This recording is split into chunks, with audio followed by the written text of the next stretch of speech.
Hello and welcome to the Columbus Metropolitan Club. I'm Mike Voinovich, a member of CMC's Board of Trustees and the Office Managing Partner of BDO here in Columbus. So great to see all of you today. Today's CMC Forum, The Power of Diversity, is sponsored by National Church Residences, The Ohio State University, and Huntington, each represented here by many friends and associates. Won't you please help me thank them?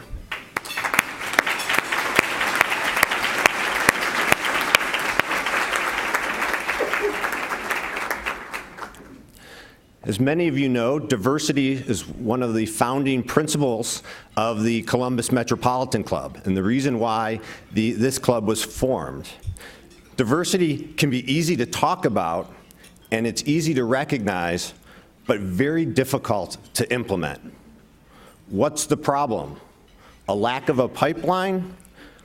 Unacknowledged bias? Habit? Uncomfortable with change? We know that communities, businesses, schools, and government all benefit when diversity is part of the fabric. But how do we get there? Let's hear from the experts. Please welcome, please hold your applause, Franklin County Commissioner Kevin Boyce, Supervisor of Equity and Inclusion at Olentangy Local Schools, Jackie Merkle, VP and Chief Diversity Officer at L Brands, Nichole Barnes-Marshall, our host for the conversation, Executive Director of Stonewall Columbus, AJ Casey, and to start us off with an overview of the just released nonprofit board diversity report, the President and CEO of the United Way of Central Ohio, Lisa Cordes. Lisa, the podium's yours.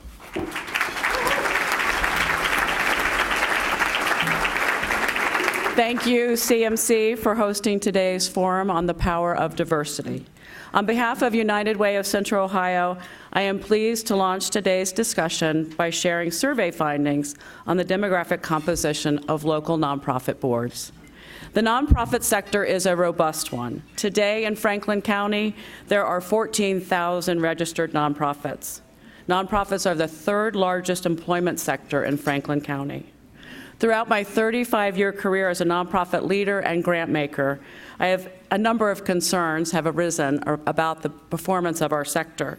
But one that especially stands out for me is the lack of diversity on nonprofit boards, especially for boards that are governing nonprofits in the social services sector, a sector that serves a disproportionate number of people of color. Intuitively, it makes sense to many of us that diverse groups are smarter than homogeneous ones. But research findings from study after study indicate that diverse groups are indeed smarter than homogeneous ones. Research indicates diverse groups focus more on facts, process those facts more carefully, and are more innovative. McKinsey reported that companies with more diverse and inclusive boards were 43% more likely to achieve above average financial performance. In 1993, BoardSource, an organization formed to inspire and support excellence in nonprofit governance, collected national data that revealed 86% of nonprofit board members across our country were white. In 2017, 24 years later, BoardSource collected data that indicated the numbers hadn't changed. 84% of board members nationally were still white. To strengthen our community, United Way formed a Diversity and Inclusion Strategic Advisory Council. Council members have joined us today, and we are especially grateful to Marlon Moore, Chief Diversity and Inclusion Officer at Huntington Bank, for serving as the council's chairman. Thank you for your leadership.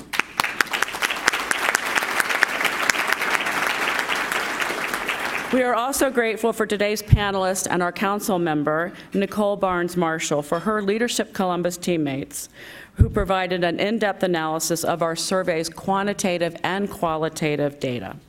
Thank you, Nichole. Yay. And Leadership Columbus.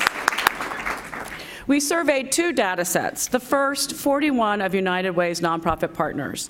The second, 750 nonprofits listed in the Columbus Foundation's Giving Store. Both data sets revealed similar findings. The survey summary that we were releasing today provides a breakdown of United Way's funded partner nonprofit board composition. I will highlight a few of the data points and provide our call to action. A tenet of the Council's vision is that at a minimum, board demographics reflect the community's demographics as measured by the census. Included in our findings, more than 65% of local board members who responded make more than $150,000 a year. Yet only 10% of Franklin County residents fall in this category. More than 80% of Central Ohio board members are white. Yet whites comprise less than 65% of our population. 35 to 64-year-olds make up 77% of boards, yet represent only 37% of our population. Veterans, immigrants, and people with disabilities are underrepresented. The gap between gender diversity on boards and census data has room to improve, but it is where we see the greatest parity between our community's board members and census data. Our survey looked at a host of questions regarding board diversity and inclusion, from gender to sexual orientation to veteran status. As a starting place for improving the governance of Central Ohio nonprofit boards, United Way will focus on supporting strategies to improve racial and ethnic diversity. Our first call to action is for our community to increase racial and ethnic diversity of nonprofit boards to reflect the diversity of community and the diversity of the population the organization serves by 2025. United Way will do the following. We will provide training and tools for our 84 funded partners. We will strengthen the pipeline of diverse candidates by creating a system to introduce board members to prospective board member candidates. We will institute board diversity as a selection criteria beginning with our next grants application cycle in 2020. We are committed to creating a dashboard to report on our community's progress. And we will continue to engage the Diversity and Inclusion Strategic Advisory Council to provide leadership and accountability and engage the larger nonprofit and funder community towards achieving the 2025 goal. I encourage you to visit our website for the full summary of our survey results. You will find highlights on your placemat at your table. I hope this data provides a springboard for today's important conversation, and I turn the program over to A.J. Casey. Thank you. Thank you, Lisa. Good afternoon, Columbus. Good afternoon, Columbus. Thank you, and happy Pride to everybody. This is an amazing, important conversation. We have an amazing, important panel of experts here to share their insights with us about diversity and inclusion. And I wanted you to get an opportunity to meet them and learn a little bit about why diversity and inclusion is so important to each of them. So I wanted to just throw a question out to each person at the table. We can start with you, Jackie, if you're willing to go first, and just give the audience a sense of why this topic means so much to you as a person. Mm-hmm. So I think I really came to this work back in 2012 when I was teaching social studies in East Los Angeles. I had 99% Latinx students. We were in trailers on a parking lot. And I was teaching social studies. It was February. And I was teaching it the way that I'd always been taught. And a student came up to me and said, "Miss, when are we going to learn about people who look like me and their contributions to this country?" And I just sat there and I knew I was a part of the problem. And I didn't want to be anymore. I wanted to be a part of the change. And so that night I sat down and I started looking at Ph.D. programs. And I knew I either wanted to go into curriculum and instruction so that I could look at how are we purchasing our resources and making those decisions and making sure we're incorporating people from all different backgrounds and telling a complete history. What instructional practices are we using to ensure that they're equitable and they're reaching all students? Or I wanted to go into a program that focused specifically on diversity and inclusion. And I found Ohio State's program, Multicultural and Equity Studies, in their Department of Education, and I was accepted. And so there I was. I left, my little school, and I ended up here in Ohio State, and my passion just continued to grow. I knew that there was so much that I did not know about the topic, and I just wanted to sit back as a white woman in this space and listen and learn. And it wasn't a place for me to constantly be inserting my voice. So that's what I did. Thank you very much. Kevin, tell us a little bit about. Good afternoon, everyone. It's a pleasure to be here. You all look wonderful. Look ready to ask a lot of questions, so we'll try not to be too long. Think about this notion for a second. There was an African-American president of the United States of America before there was an African-American commissioner for Franklin County. Think about that for a second. Let me go a step further. Ohio was founded as a state in 1803, but counties actually existed even prior to the founding of the state of Ohio. So the history of county commissioners is even more vast than the history of the state of Ohio. In 2018, a woman by the name of Stephanie Dumas in Hamilton County was elected as a Hamilton County Commissioner, which made her only the second, number 2, African-American commissioner in the state of Ohio today. So when you think about the context of diversity, it exists at different levels, in the classroom, in the community, in politics, in corporate America. And the formula to undo what is a lifetime worth of history doesn't exist. But I'm encouraged by this. For the first time in my lifetime, you are seeing a very central focus on diversity inclusion to the point where corporations are creating executive and senior positions, where educational institutions are appointing leadership and committees and teaching it in the classroom, where community leaders are talking about it and training in diversity and inclusion.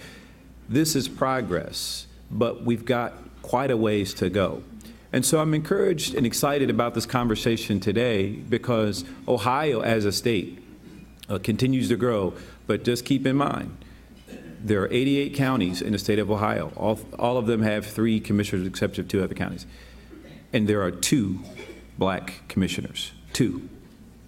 And so think about that what that represents in Franklin County. African Americans make up 21% of the population.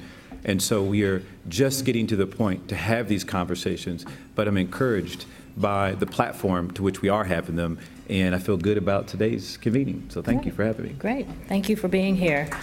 And Nichole Barnes-Marshall, let's talk a little bit about your passion for this work. Yeah, I always say this work is not just my occupation, it is my occupation. And I've been doing this now for 18 years, and I started as a recruiter in technology, and I would invariably, in all of the teams I'd be on, either be the only woman or only person of color on the recruiting team. So every time I went to a recruiting event, my peers would have 2 or 3 people there talking to them. I would always have a line of about 10 people that looked like the United Nations, and I'd hear some version of, what's it like to work there? Do I have a chance to be successful? Are there other people that look like you or me there? And so that enabled me to create a network of diverse talent that I've parlayed into a career as a diversity leader.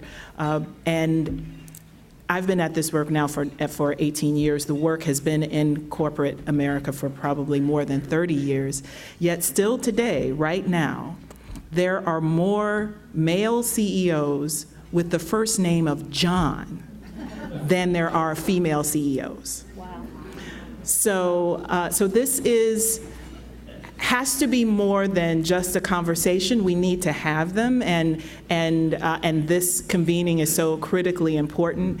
And our ability to be courageous with them and follow up with action will be how this shifts from a conversation to a reality. I love it.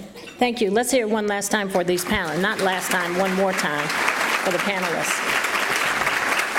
You know, Nichole, I love it that you said so many people ask you, are there other people who look like me there? And students are asking, when are we going to learn about the people who look like me? So we know that diversity and inclusion is a very significant topic in our community and in our world today.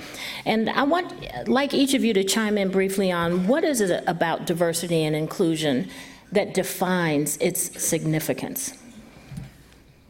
I'll kick it off with the definition I've been using for many years, and it's simply this: diversity is counting heads, and inclusion is making heads count. And so, Good. thank you. And so it's important to recognize the distinction of the two, that not only is it important to have an organization that is representative of the people that it serves and the areas that it's in, whether that's by the defined protected groups, as we talk about in D&I circles, by race and gender and sexual orientation and physical ability and religion, veteran status, and age. And it's the inclusion, the making heads count, that really matters. It's the behaviors that actually values and leverages that difference for its collective advantage.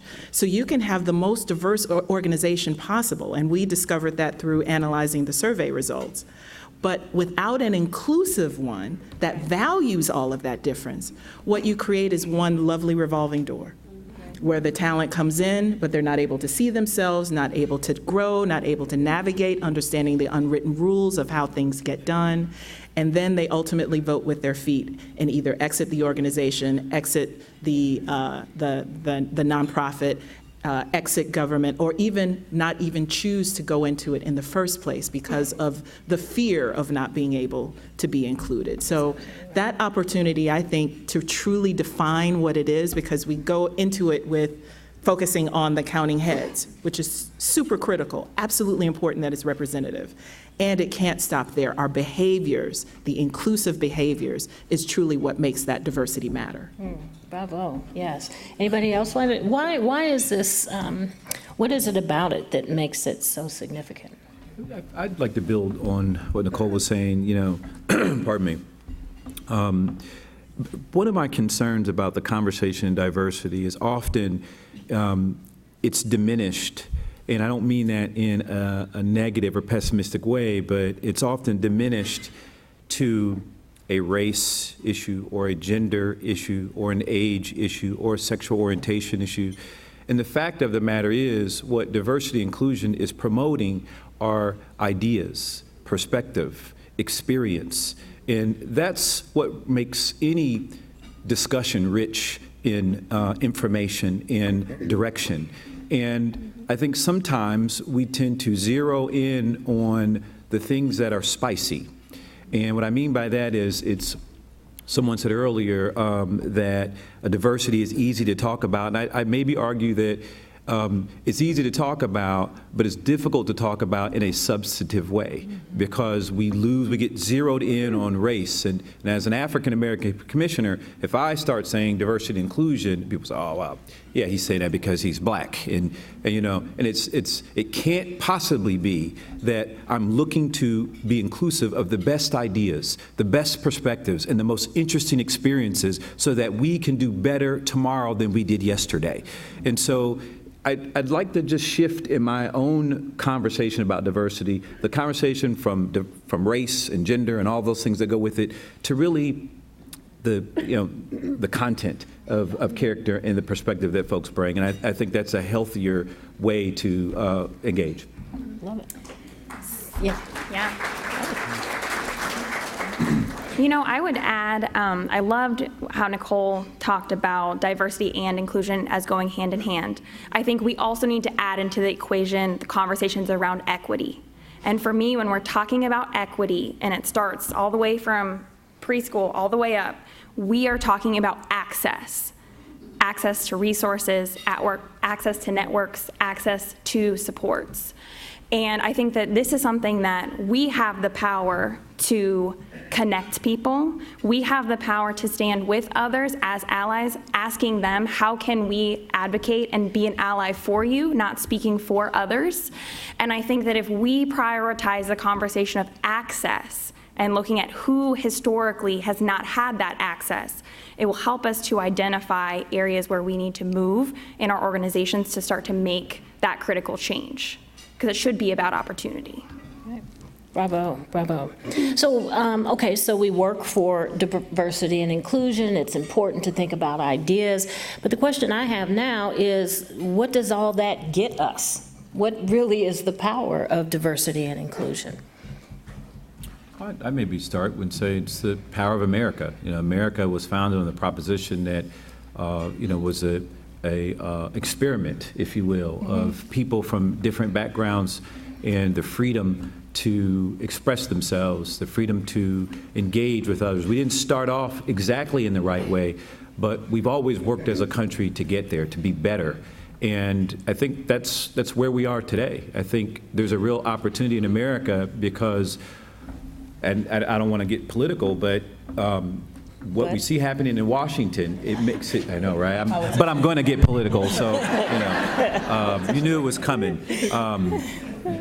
But when you see what's happening in Washington, and most of us see that as a negative, I see it as a positive because it's really brought to the forefront an overt conversation as opposed to a covert conversation. And so you got to look at it, the silver lining in what is a very difficult conversation. I'm not sure I answered the question, but that's what I wanted to talk about. So. Okay. All right. How about you, Nichole? What does all this diversity and inclusion get us? Yeah. Well, so I've worked in for-profit my entire career, and so what many of our chief diversity officers in corporations are asked, what's the business case for diversity and inclusion? How can you quantify its impact as it relates to business?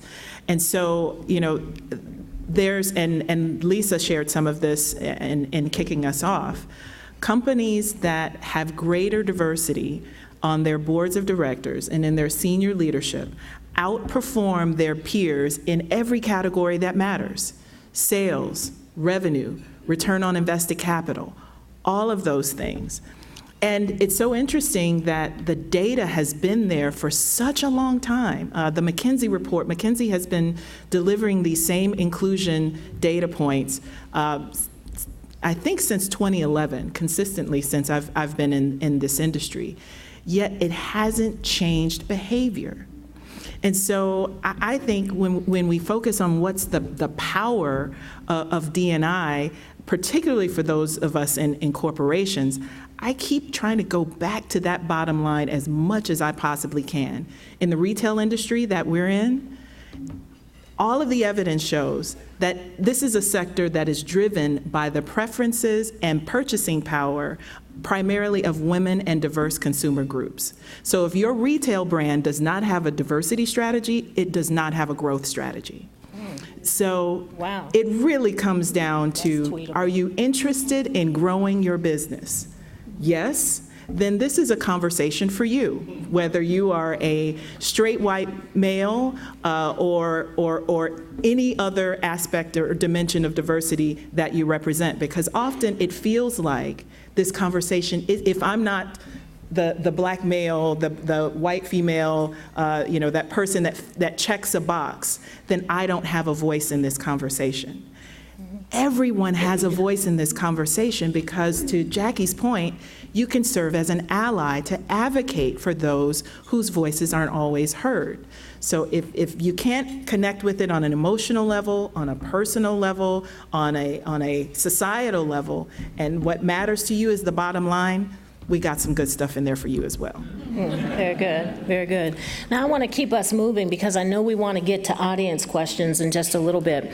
So Jackie, talk a little bit about some of the concrete benefits of diversity and how we as a society, as a community, can do better. So it's two questions in one, but I know you got that. Well, I think one thing I wanted to add on to what Nichole was sharing is that as I was doing some research to prepare, I had found that only 19% of companies intentionally include white males in their diversity and inclusion conversations. That number is way too low. That is unacceptable. I think that we all, and something that, like in my work in Olentangy, that is a predominantly white community, we have done a lot of work around ensuring that everybody sees themselves as having a seat at the table, that they have an entry point into the conversation, and that once they're at the table, that their voice will be heard. And I think that is just as important. I think when we're talking about the bottom line or the concrete benefits, there is the business case, which we've talked about. One thing that we haven't discussed too much is the innovation side or the creativity side. And research and reports are showing that creativity is the #1 skill of the future. And so we know that organizations that are more diverse are more creative. And so that's something that we should really be prioritizing as something that is beneficial for us. In education, 77% of educators are female, 80% of them are white. This is not matching, aligning, or representative with the students that we're serving. And I think the research is showing that students benefit from having teachers who look like them. Actually, a report that just came out, if you have just one black teacher in grades 3 through 5, that it is 40% less likely that the student will drop out from college if they are a black boy or black girl. And so I think keeping that in mind, just one educator from 3 through 5. Imagine what we could do if we actually had representative classrooms and representative schools. And I think to continue to talk about this in terms of equity, because I do think this is a crucial part of the conversation we need to be having. I want to challenge us to think about what access really means. Is it simply the ability to be in a space, I have access to that space, or are we ensuring that people actually have the ability to achieve in that space?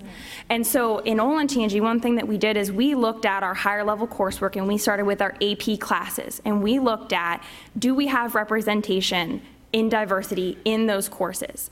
And the answer really was yes. It was within 1% of equity for every group that we looked at. However, when you looked at outcomes, it was not even close.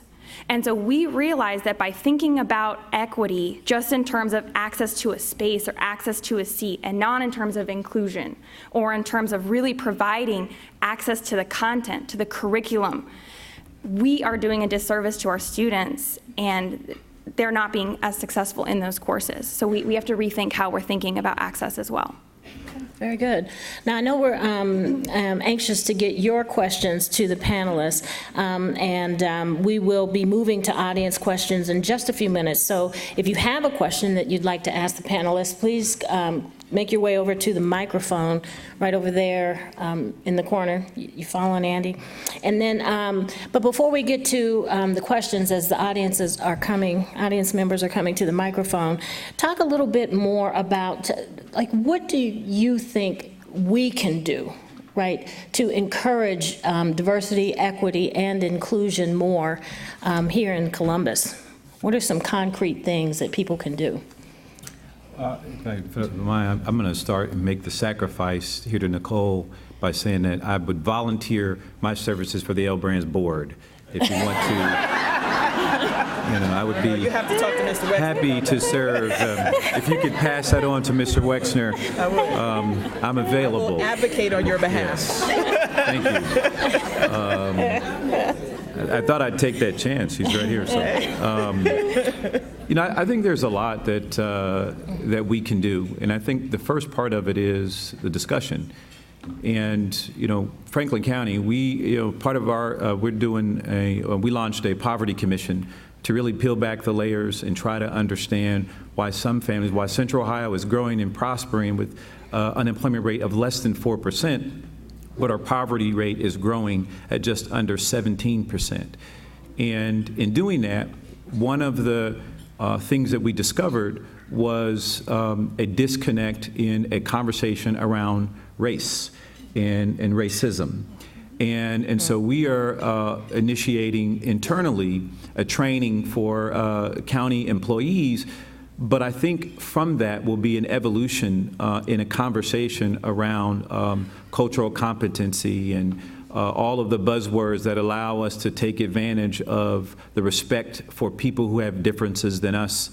And I think that engagement, that commitment will be impactful. What you can do is begin to engage in these conversations at every level, because I think Jackie talked about the schools. And I think it's important that teachers and the administration are engaged in this. But if at home it is a different environment around race and diversity, there's very little that can be done at school. You're swimming against the current, if you will. And so I would encourage you as individuals in this room, there looks like a couple hundred people in this room, start with yourself in your own household, in your own community, in your own church, in whatever organizations you are part of, with the engagement of the conversation, and build from there. Right. We have time for a couple quick comments from either of you who'd like to. Sure, I'll jump in. That's the perfect segue. The 3 points I'd want to make about what you can do. It starts with the personal and the self-reflection. How diverse is my network? How diverse are the communities that I'm a part of, and how can I be intentional about attracting more or reaching out more to broaden that personally? Then relational. When you think about the connections that you have with the individuals that you work with within your organizations, and especially if you're on nonprofit boards, there's always this focus on who can we connect with that has access to the money. We need the funding, right? And the funding is so critically important because the programs can't happen without it. And without that representation, without that engagement within the communities that you're looking to serve, you can have all the funding in the world, but if it's not relevant to those communities that you're trying to serve, then you haven't made that impact. And then move it up to the organizational. If you're in an organization that doesn't have a diversity leader or a diversity strategy, or they're not talking about it, ask the questions. Ask it to your CEOs, to your HR leaders, to say, what are we doing around diversity and inclusion? How can we start this conversation? How can I help? That's really important, because often it's you guys need to versus the what am I doing? These 3 fingers pointing back at yourself. So I'd encourage that. And one other thing, especially for many of us, we bring a lot of privilege to the conversations that we're in, whether it's through our income or our titles or the organizations that we're in, but there's so many others who don't have that privilege. So be aware of the privilege that you bring into every space and every conversation that you have around this topic, and ensure that you're taking an equitable approach to hear all of the voices that need to be heard. And then I can't escape without giving a shout out to Leadership Columbus. I see my table of my crew over here. I was a part of the best class ever of 2019. I know I'm starting something, sorry, best class ever. And we had an opportunity to go deeper, as Lisa mentioned, into the survey results. And what struck us is that there were so many of our nonprofit leaders who verbatim would say, wow, we're struggling, this is so hard, yet numerically they rated themselves high. And we were struggling with, why is there this difference? And we thought about kind of what we're talking about today. No one wants to look bad when it comes to this conversation of diversity.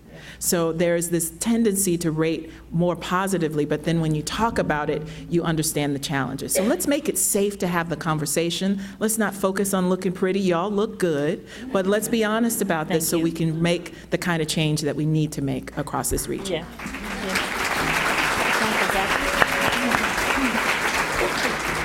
All right, I promise I will be quick. A couple things that weren't mentioned.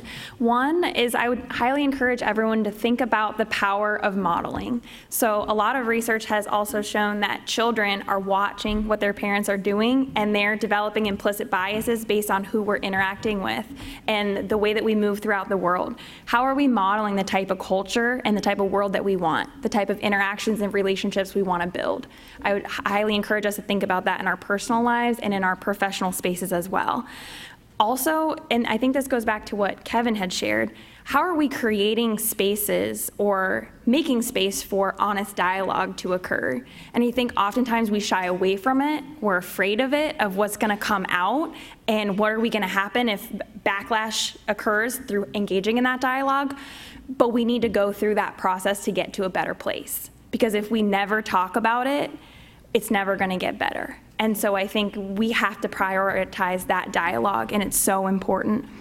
And then I would say just identify people that can help you navigate this space. Identify leaders and champions of this work, because it can be very lonely and isolating at times. And I think we all need a support system, and it's difficult to implement diversity, equity, and inclusion in organizations without having a support system, and particularly leadership support.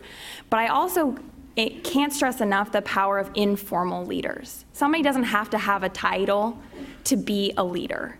And so who are people that are often overlooked that might offer something very valuable and help drive the conversations forward? How are we listening to their voices and making space for that? Very good. Let's give them a round of applause before we move into audience questions.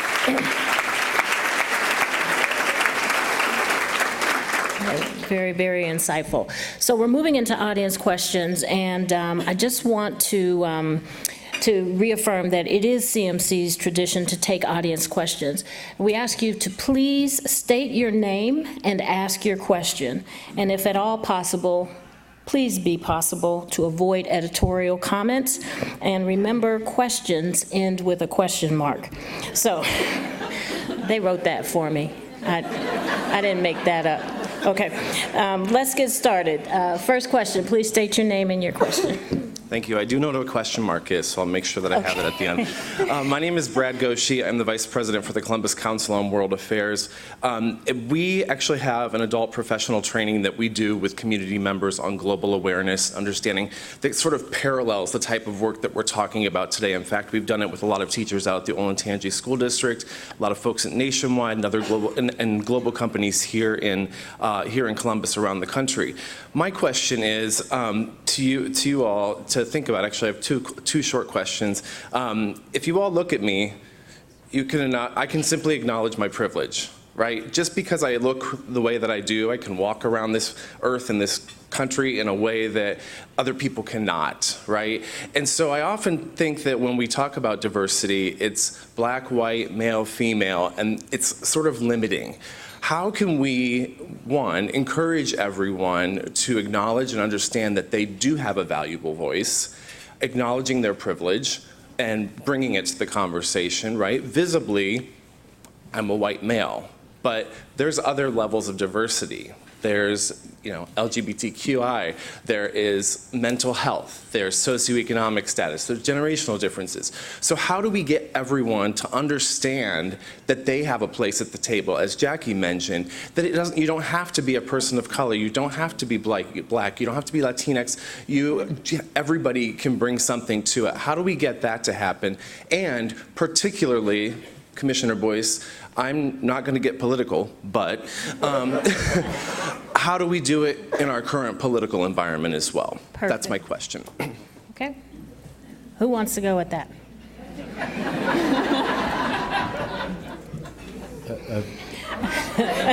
We're looking at you. I know, they're like, they both turned to me at the same time. And that's a difficult question in this political environment. I actually think this political environment is the perfect environment to have the conversation, because we are in a sort of overt time with the discussion. It's much more clear. I mean, keep in mind this. I mean, you think about, you talk about those sort of quote unquote white male privilege. Think about the idea that as an African American, we've been out of slavery as a people much less than as a people we were in slavery in the history of this country. And so for almost 300 years, and think of all the generations of slavery and impact, and slavery's only been abolished for about 150 plus years. And so culturally, it's still embedded in our DNA, the biases that existed in the founding of this country.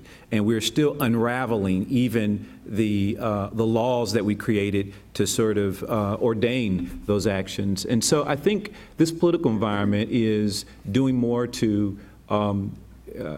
engage voters as citizens, to spur conversations that were once only talked about in smaller settings.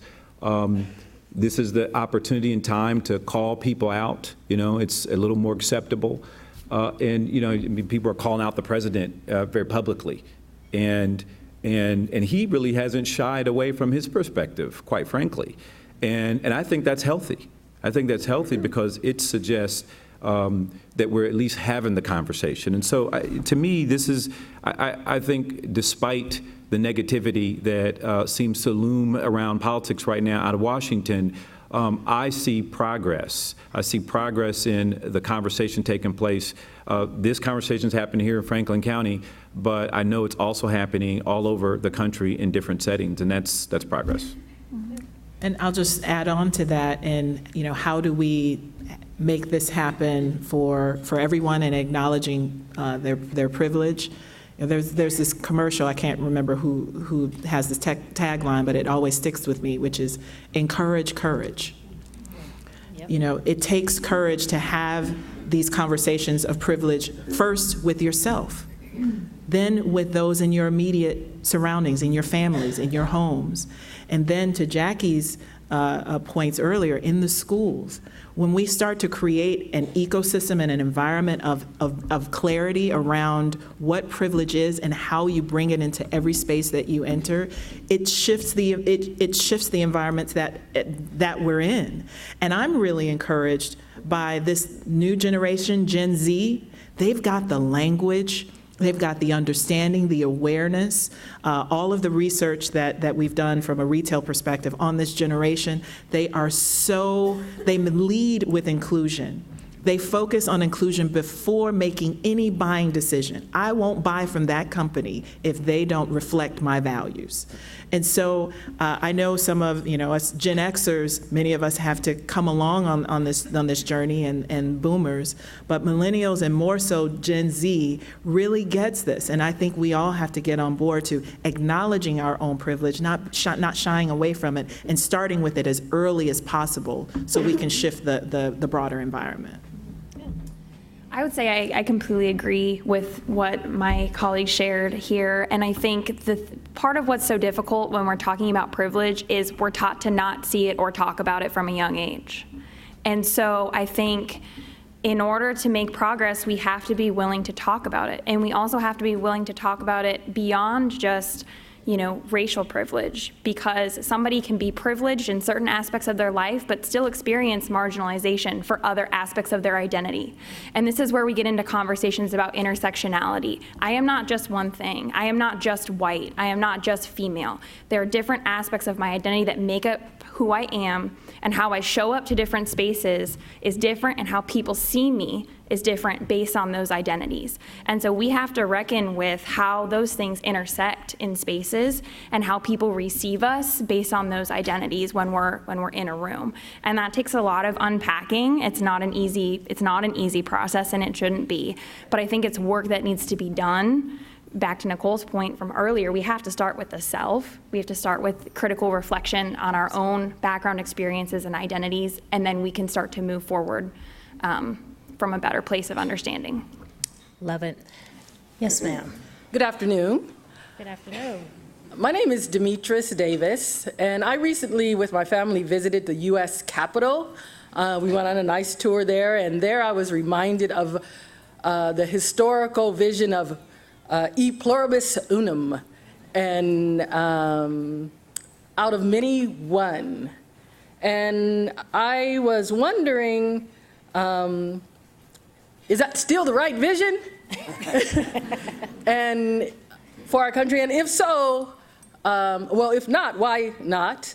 And if so, how, as Mr. Boyce talked about, how do we connect with the ideas, perspectives, experiences to achieve such a vision? That's deep. Okay. I'll try to answer that. Is that still the right vision? Yes. I do believe, and I think all of us to some degree believe that there's strength in numbers. And we can do better together than we can apart. I don't think that ever changes. How we express that has changed over the generations and over the years. And I think we have an opportunity to redefine that in our homes, in our communities, in our regions, in our counties, in our states, and across this nation.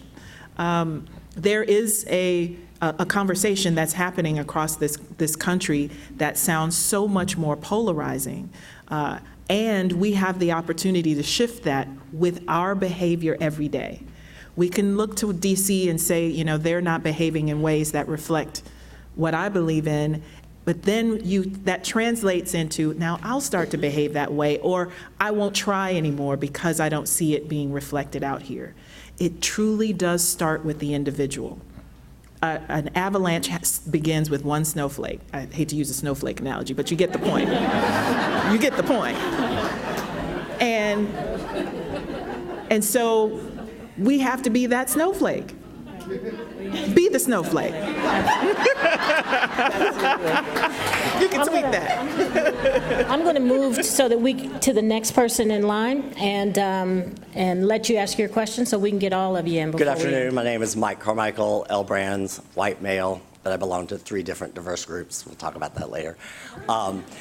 I just completed the most rewarding experience of my life. I mentored a young African-American man since he was 10. He just graduated from high school last week. Yay. First in his family. So to some of your points about access, and when we're asking ourselves what can we do as individuals, it starts with one. Move to a new neighborhood. Make different friends.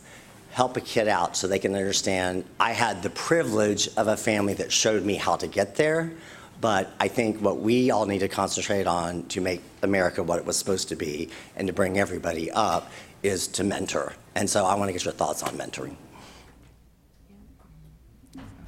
Yeah, absolutely. I'll take that one. I think that mentoring is a critically important thing, and that we don't do it enough. And I think for us as individuals to think about who are people that we can mentor from the perspective of providing access.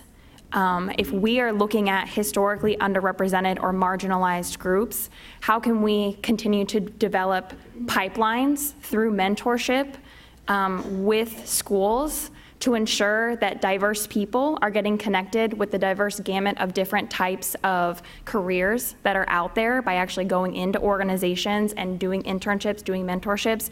And then just on a personal level, I think that one of the most interesting things that happened in Olentangy this year is we had a speaker from Ohio State, Dr. Jeffries, come and talk about how to navigate race and racism with your children.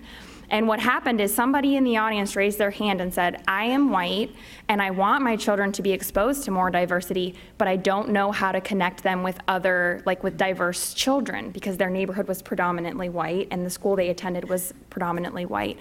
So they started passing around a sheet, putting down their name and their phone number, and they text each other, and they're meeting up at COSI, they're meeting up at the park. And so those natural ways that we can look to, how can we put ourselves in spaces to connect with people and with our children and with our friends and develop those natural mentorships that come out of that, rather than something that's just, I'm assigned a mentor. You've developed that relationship and something great can build out of that. So I think it's incredibly important and valuable and something we don't spend enough time or resources investing in.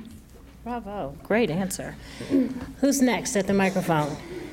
Good afternoon. My name is Janetta Darno. I'm the CEO of Strategic HR Advisors, an inclusive collaborator for companies. And first, I want to say thank you for bringing this topic to all of us. It's needed, and I appreciate the openness, and hopefully you can appreciate the question I'm going to ask you. So you guys started off with board diversity and leadership diversity. And so in California, they recently passed a law requiring boards to have female diversity. And we know the research shows that when you focus only on female diversity in the masses, women of color are at the bottom of that, and they don't rise to the top when it's so broad like that. So I wanted to get your thoughts on that, and then also offer this to you, that Chicago, my hometown, also tried to pass a referendum requiring board diversity relative to women, African Americans, and Hispanics, and it failed. And so my question to you, because you did talk about the time that it has taken to get 2 commissioners, what are your thoughts on requiring board diversity and/or leadership diversity for counties, cities, private institutions, and educational organizations? Thank you. Oh, that's actually for you. Well, let me say, my first reaction is, of course I'd support diversity across the board in that way, but here's the concern I've got. There has to be an element of natural, organic evolution in the conversation, and I think to force sort of quotas and to force sort of numbers can have the reverse impact and diminish the value that women and minorities bring to the conversation. And so I'd just be a little bit concerned with that approach. And I'm, there's some happy medium in there of the conversation of how we get to that point. But I think just to put in quotas and or set numbers that are sort of arbitrary, I think could have a reverse impact is what I'm saying. And so I think there's some medium in there that we need to think about and figure out a better way to do it. But I don't want to diminish what minorities, women, and folks who've been underrepresented bring by establishing quotas or putting hard numbers there. I got to throw one quick point in there. So having done this work globally, really quick, I'll be super fast. Done this work globally, there are many countries around the world that have set these targets, and they've experienced a lot of success. And I think the value in having the targets now is that there's so many more qualified women and people of color to serve in those roles, whereas in years past, there weren't as many. So the quotas felt more arbitrary. So I think this is, and offering my 2 cents from a corporate perspective, I think there's an opportunity for more conversation around it, particularly for those global organizations, because these conversations are happening around the world with some success. Okay, we have time for one more question. Real quick, actually my question is directed to you, AJ. I'm Jaron Terry, president of Jaron Terry Communications and volunteer president of PFLAG Columbus.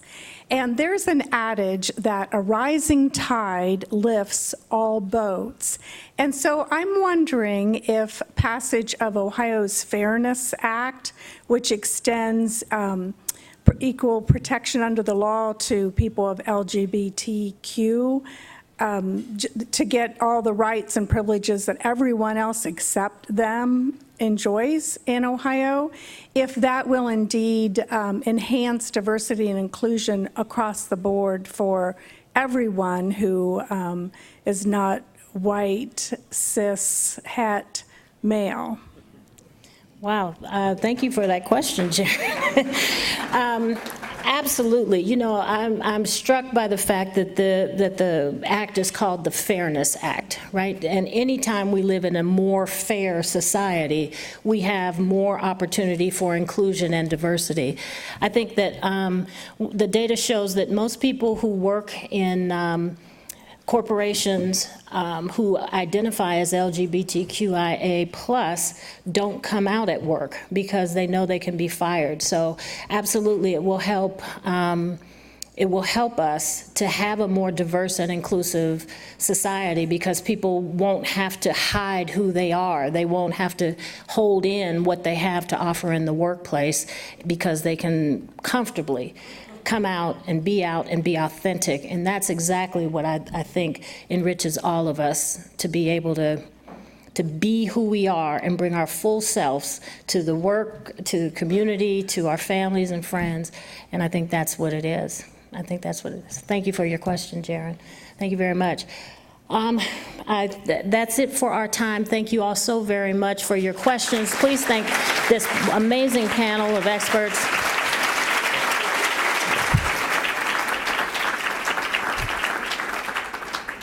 Wow, I'm blown away. I think you would agree. You know, all of us took you know, just by being here today, this was a great show of support. But what was shared here on this panel really gives me great encouragement. And these were really proactive things that all of us can take back to our individual communities to move this forward. I just, again, blown away. And when I said experts, I didn't realize what experts we truly had here, so thank you. Let's thank our sponsors, National Church Residences, Huntington, The Ohio State University, and our speakers, Kevin Boyce, Jackie Merkle, Nichole Barnes-Marshall, AJ Casey, and Lisa Cordes. And thanks to all of you for being here.